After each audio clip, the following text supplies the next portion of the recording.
મૃત્યુ એ પરમ સત્ય છે, પરંતુ મનુષ્યોને મૃત્યુ બાદ યોગ્ય રીતે અંતિમ વિધિ માટે શમશાન ગૃહની સુવિધા મળે છે.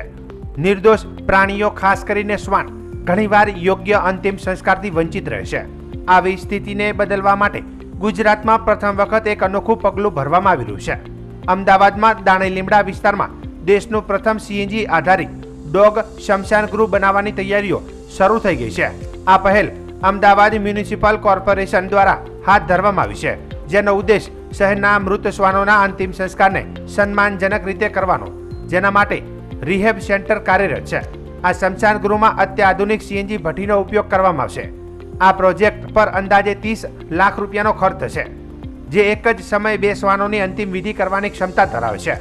આ ભઠ્ઠીની ક્ષમતા 80 કિલોની છે, જે પર્યાવરણને નુકસાન ન પહોંચાડે તે રીતે ડિઝાઇન કરવામાં આવી છે. આ શમશાન ગૃહનો હેતુ માત્ર શેરી શ્વાનોના અંતિમ સંસ્કાર પૂરો પાડવાનો નથી, પરંતુ પાળેલા શ્વાનોના માલિકોને પણ તેમના પાલતુની અંતિમ વિધિ સન્માનજનક રીતે કરવાની તક આપવાનો છે.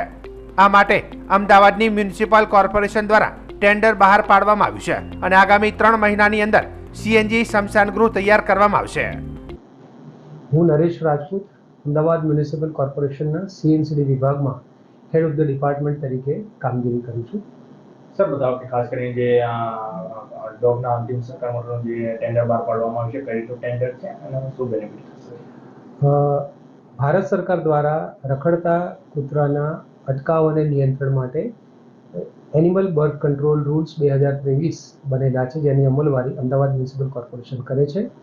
અને એમાં કૂતરાઓનું સ્ટરલાઇઝેશન અને વેક્સિનેશન થયા બાદ એના જે ઓર્ગન નીકળે છે, એ ઓર્ગન માટે ઇન્સિનરેટર વાપરી અને આ ઇન્સિનરેટર દ્વારા એને બંધ કરવાની કાર્યવાહી 6 મહિનાથી કોર્પોરેશન સફળતાપૂર્વક કરી રહી છે. એને ધ્યાનમાં રાખી અને હ્યુમનમાં જેમ સીએનજી ક્રેમેટોરિયમ હોય છે, એ જ ધોરણે ડોગ માટે પણ આવું ક્રેમેટોરિયમ બનાવવા માટે મ્યુનિસિપલ કોર્પોરેશને એક ટેન્ડર બહાર પાડેલું છે. આ ટેન્ડર 5 મે ખુલનાર છે અને 30 લાખ જેટલી આની કોસ્ટ છે. આ વ્યવસ્થા દાણીલીમડા કરુણા મંદિર ખાતે જે બીમાર કૂતરાઓ માટેનું રેસ્ક્યુ સેન્ટર રાખવામાં આવેલ છે, ત્યાં આ પ્લાન્ટ કાર્યરત થનાર છે.